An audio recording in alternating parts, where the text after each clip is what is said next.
Hello, this is Pauline Jennings. Welcome to Musician Talk.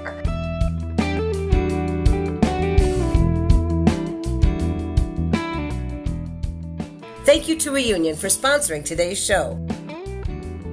Reunion is a beautifully renovated restaurant and bar in the heart of Northfield downtown historic district. Their polished casual environment offers patio and deck dining outside as well as indoor seating and carryout. They serve up a delicious mix of American fare and they pride themselves on having something for everyone.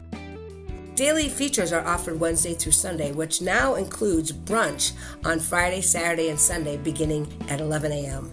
Follow Reunion on your favorite social media platform for daily specials and updates. A full menu can be viewed and reservations made on their website, reunioneatdrinkgather.com. Check back often as the menu continues to evolve with exciting new options. Now, I personally love the hip ambiance of Reunion. What a cool place to hang with family and friends. I love the caprese chicken pasta, and their burgers are top-notch. Also, the Reunion staff is fully committed to the governor's latest ordinance and are doing their part in helping mitigate the COVID-19 virus. Stay safe and stay healthy. They look forward to serving you soon. Reunion. Eat, drink, gather.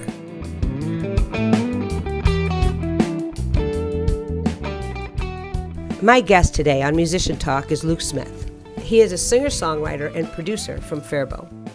He writes pop and folk on his guitar, EDM, and hip-hop on his computer. In 2017, he was nominated for Best Solo Performer by Southern Minnesota Scene magazine. Luke shares his thoughts on songwriting and the music industry in his blog, Alternative Student. He is also the host of a monthly Songwriter Showcase at the Contented Cow in Northfield. Let's find out more. It's time to talk to Luke Smith.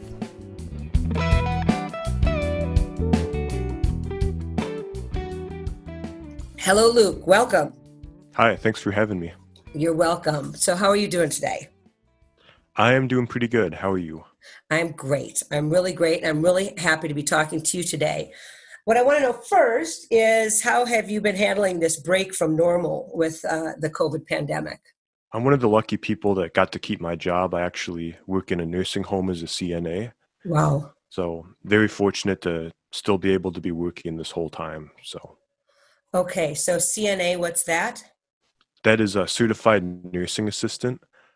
So I'm kind of a paraprofessional. So I work under a nurse. I work under her license. It's kind of similar to how teaching assistants work under teachers. Okay. So even though you kept working, which is great, and thank you for doing so, because the work you're doing is more dangerous now with the COVID than any other time. So how has that changed your job? A lot of it's just kind of the same way it's been affecting everybody, just more hand washing, wearing masks, kind of being overly cautious about contact with other people. And it's different in a nursing home because it's these people's homes, and in a way they don't really get to escape the masks Right. and all that. So it's different for me because I work there, but it's tougher for the people that have to live there. Yeah, I bet. Have there been any COVID cases? We've been very fortunate not to have any issues with that. And we're always thinking if anyone got it, it would be us bringing it to them. So we've been very fortunate not to have any cases of that. That's great. That means the staff is doing a great job. Congratulations. Good for you. Now, you have a song that you wrote called, we're just going to jump right into this, it's called COVID-19 Rap. We're going to listen to it. But before we do, I want to ask you how you came up with the idea of writing the song, what propelled you to write it. What was your purpose in writing it? So I did a whole album of songs about COVID-19. And the idea is I would make instrumentals and beats and then send them to other artists I know who could record themselves from the safety of their homes. So the whole project was kind of celebrating that even though we need to be separated, we're still able to work together and to have creativity. So the COVID-19 rap was just something I kind of did by myself. I didn't have any collaborators on that one. And I've done a lot of other kind of silly raps in the past, and I just felt like this is just another one I need to do. So I had a lot of fun making that. So tell me more about this collaboration, what you did with the songs that the friends sent back to you. Yeah, so it was fun. I just sent out an instrumental to a friend of mine, and he would write the whole vocal line and the melody and all that, record it at home, and then send it back to me. So they came up with their own lyrics to add to your groove. Yeah, the only thing I really did is I would kind of give them a prompt, like, okay, I kind of have this in mind for this instrumental. But they would either take that or maybe do something entirely different. So it was a lot of fun just getting those vocals back and hearing what people came up with. That's a great idea. Can we listen to this? Is it posted anywhere? All these Yeah, songs? yeah, you can find it on Spotify and all other streaming services. It's under my producer name, which is Late Night Luke. Late Night Luke. Okay. Well, I'm going to look that up. I look forward to hearing those. How did you come up with the lyrics for the song that you made called COVID-19 Rap? I'm really bad at writing rap lyrics. So Okay. anything that I can get that rhymes, I'm just going to take it. I'm not at all a serious rapper. It's more just for fun. Got it. So I think it's very bare bones, just kind of describing the basic stuff that we've all heard 100 times about hand washing and social distancing and things like that. That's right. Well, I think with that said, we should take a listen. Sounds good.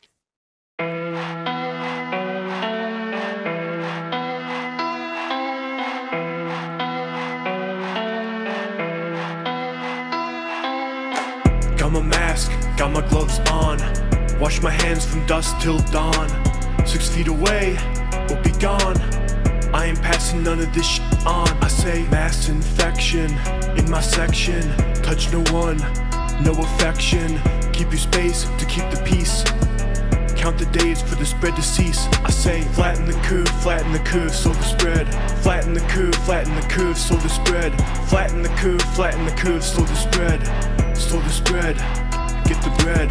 Stuck at home, sun's out, springtime. No restaurants, tequila, no lime. No TP, can't stop me.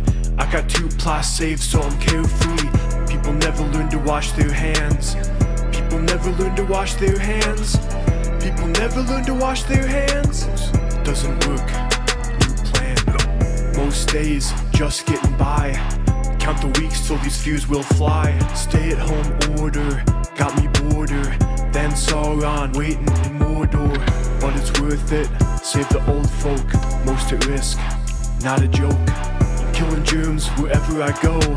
Lysol spray and I'm letting it flow. Got my mask, got my gloves on. Wash my hands from dusk till dawn. 6 feet away, we'll be gone. I ain't passing none of this shit on. I say, got my mask, got my gloves on. Wash my hands from dusk till dawn. 6 feet away, we'll be gone. I ain't passing none of this shit on.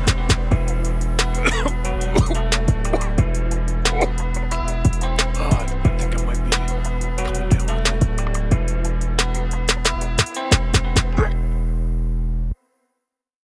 This is Pauline Jennings, and you're listening to Musician Talk. My guest today is Luke Smith, and we just heard his song COVID-19 Rap, written and performed by my guest, Luke Smith. So did you do everything on this recording? Yeah, everything on there is me. I made the beat, I did all the vocals, all the mixing, and all the mastering. So what instruments did we hear in this COVID-19 Rap? Yeah, just some synthesizers that I had bought online, some presets, and some drums. Just all electronic elements in that one, besides my voice. And when you say that that it's all electronic and it's all synthesizer, I think of synthesizer, and you can do piano sounds, you can do organ sounds, you can do string sounds. What else can you do with that? You can pretty much make any sound that you can think of if you really know how to do it. The one I use is a virtual synthesizer called Massive, and I'm actually trying to get better at that stuff now, but a lot of the stuff I used on the COVID-19 Rap were just presets that come with it, so you can just have a list of different instruments and sounds to choose from. So you can almost play any instrument you want on a synthesizer. Yeah, I mean, it's not going to sound as real. Like you Sure. can have stuff that synthesizes pianos and guitars and all that, but it's definitely a different kind of sound. Thank you for that rap. I think that is delightful and also tells us what we should be doing in a fun way. So now I want to take you back, Luke. I want to take you back to the first time you started playing an instrument, started singing. When did music come into your life as far as you can remember? I think as far as me playing it, I got a guitar for my birthday when I was 13. And I didn't have a lot of interest in actually playing the guitar. But because I got it, I kind of explored that way. And after I was able to discover that I could write my own songs, that's when I became a lot more interested in it. That's interesting. You got the guitar, you didn't really have interest in it, but it was there, so you started playing it. And then what came soon after was your instinct that you have for writing songs, which not everybody has. I mean, that's interesting that that came out so soon. So when did you write your first song? I think honestly, it's kind of wild. I think I started writing stuff before I even had the chords down. Like I thought I was making up my own chords, and I really wasn't. Just because it wasn't in my basic chord book, I thought I was like a genius making up my own chords. That was not the case. That's interesting. So what do you remember what you first wrote about? All that I did originally was instrumentals. Okay. Because one of the reasons I didn't want to play guitar is because I didn't have an interest in singing. And to me, acoustic guitar was only used if you were also singing. So once I got into instrumentals, that really was like, oh, okay, this can be something for me. Like there's a guy on YouTube I watched, Trace Bundy, who just does really amazing acoustic guitar instrumentals, and that was a big inspiration for me at the time. So you started creating songs on the guitar, which is amazing if you weren't really into playing guitar, that what you would choose to do is start writing songs on a guitar. Did you have any teachers? Were you taking lessons at that time? I didn't take lessons for the longest time. I mostly did it myself in YouTube tutorials. Got it. And I did take lessons later on, which really helped round everything out for me. Sure. So you were about 13 when you got the guitar and you started writing songs on the guitar. What was your next step in your musical journey? I think the next big thing was eventually singing, which didn't happen till much later. I would sing privately, but I never sang publicly for anyone until I was about 20. Why? I didn't think I had a good voice. Like I would write an instrumental I like, but then if I sang on it in a voice that wasn't great, I felt like it was kind of disrespectful to the instrumental. Eventually, I did think I was good at singing, but I didn't have enough confidence to share it with anybody. That didn't really change until I took a semester at McNally Smith, and I took a songwriting class, and I thought that I could write my instrumentals.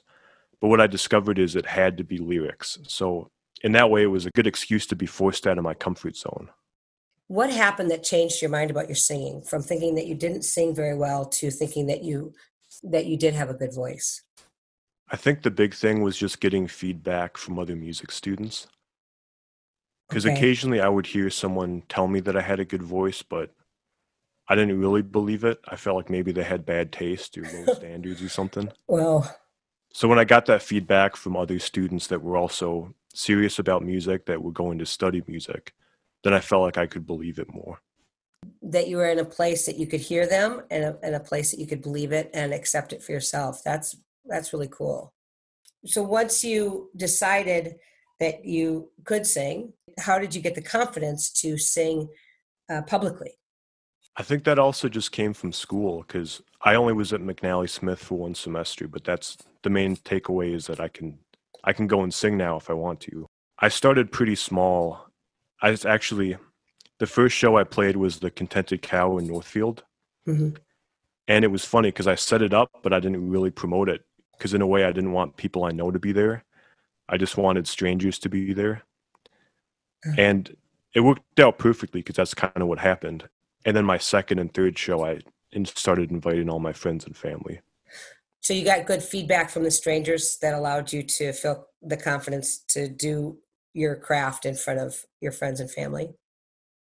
Yeah, and actually, it was great because I remember one guy in particular just loved it. And he gave me a tip. He's like, get used to this. And he told me he's going to buy my Oh, CD when I have one. So it was perfect. I got good feedback. I got good feedback at college. Then I got good feedback at my first show. So it just became like a positive snowball effect for me. getting this good feedback and gaining the confidence to do this, how else did that affect your life? Or did it? I think one of the things it did was it let me know that if I want to do something, I can learn how to do it. In my mind, you could do it or you couldn't do it, and that was it. But one thing Yes. it did for me was open up the idea that I could do some other things I had always wanted to do. One of them was making rap instrumentals and EDM and that kind of stuff. What's EDM? Oh, electronic dance music. Got it. So just electronic dance beats and things like that. What a gift that you learned that you can do what you want to do. Isn't that what we're all looking for, what we're all striving for? Yeah, I definitely agree. I don't think that I've thought about it in a while since it happened, but now that you say that, it really was amazing that I could get that. Because if I hadn't gone to school, I may never had gotten that, you know. That's really cool. So now what have you been doing since you went to McNally Smith with your music? I went to McNally Smith a while ago, so I took several years off from school and now I'm in school again for music at MSU. I'm getting a music industry degree. So I've just been performing a lot, and recently this summer I've been trying to get better at learning synthesis and just making as many demos as I can. What do you use demos for? It's something my teachers recommend just to write a ton of songs first and foremost.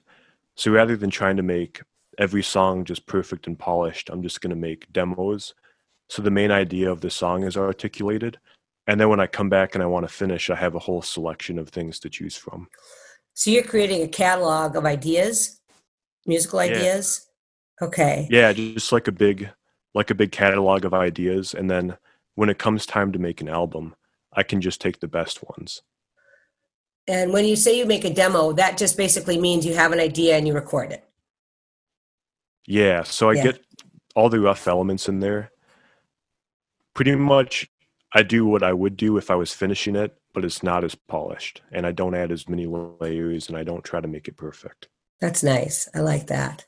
Okay, so now we're up to currently, and I know that you have a songwriter showcase at the Cow once a month, right? Yep, that's right. What is a songwriter showcase? So I get myself and other local songwriters to perform their original music. So I'm usually having about 4 people a night. The reason I say songwriter instead of singer-songwriter is because in the future I want to open it up for more diverse acts. I'd like to have hip hop involved and some other genres, but right now it's pretty strictly singer-songwriters. So you pick the songwriters that come down and perform on your showcase. Yeah, so it's mostly just been people I know that I can reach out to, Uh, which has been a lot of fun, especially now that we're finally coming out of COVID a little bit, to have shows again. Because mhm. everyone I reach out to is excited because they haven't gotten to play in 4 months. That is so true for so many gig workers. It's like, let me just get at it. I want to do my craft again, and I want to do it with other people and with an audience. Okay, so I want you to talk about your next song called Glass House that you chose to play during this interview. Yeah, so this is one of the more standard songs you'd hear me play if you came to a singer-songwriter set that I did. And the reason I picked this one is pretty simply it's my most popular on Spotify right now. What inspired this song, Glass House? What's it about? I guess it's kind of about the idea of not judging people. It's pretty basic, just like kind of the evils of judging people, Yeah, especially if you're someone who's over concerned with other people judging you, but you're still someone that has a lot of judgment for others. So kind of the hypocrisy of that. that's powerful. Is this something that you've struggled with in your life, is judging others and others judging you? Yeah, definitely. And it's definitely a song that's meant to be self-critical as well. It's so easy to judge other people. It is. Seems like now more than ever, that's what's going on. Everybody's judging instead of listening. And so let's learn something from your song and let's take a listen.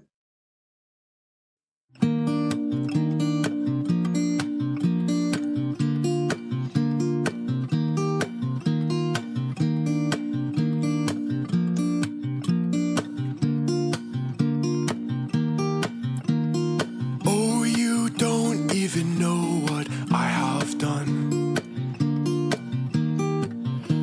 You say they don't know you, you think you're the only one.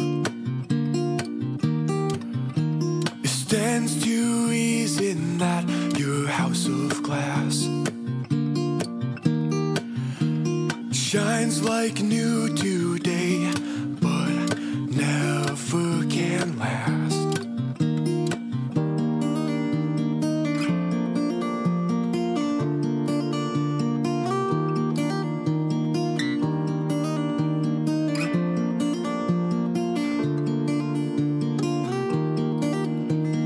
Fractured are the eyes through which you see.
times with someone new I met. Art from an idea, and soon my mind was set. What a foolish thing to try and do, when everyone's a rainbow and you can't see the hues.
Again, this is Pauline Jennings, and you're listening to Musician Talk, and my guest is Luke Smith, and we just heard his song, Glass House, performed and recorded and mastered and produced by him. So what a beautiful song. I love the guitar part. It's so crystal clear, and it just fits so well with the song. I love the line, voiceless conversations echo from the noise we sing. What did you mean by that? I guess by voiceless conversations, kind of the ideas you have of someone in your head, that you imagine the arguments they would have if you expressed yourself. And really what we actually communicate with each other isn't as genuine, it's more like noise. Okay, let's dig into that a little bit. I love that. Particularly when things go wrong with somebody in a relationship, we have these conversations that we have in our head. Is that what you're kind of talking about? Is those conversations that we build up in our head? Yeah, especially the ones that you get angry at the person, because maybe in your mind they're being more petty and evil than they are in real life. Like you just kind of imagine the worst case scenario, and in a way you're getting mad at them for a conversation that never happened. You imagine someone having a very bad reaction to something you say, so you don't even express it to them. You don't even have genuine conversations because of all this stuff that you imagine happening if you were to do that. And I find too, when I have those conversations, I'm assigning them words so that I get to have a certain reaction in my head because I want to say these certain things to that person.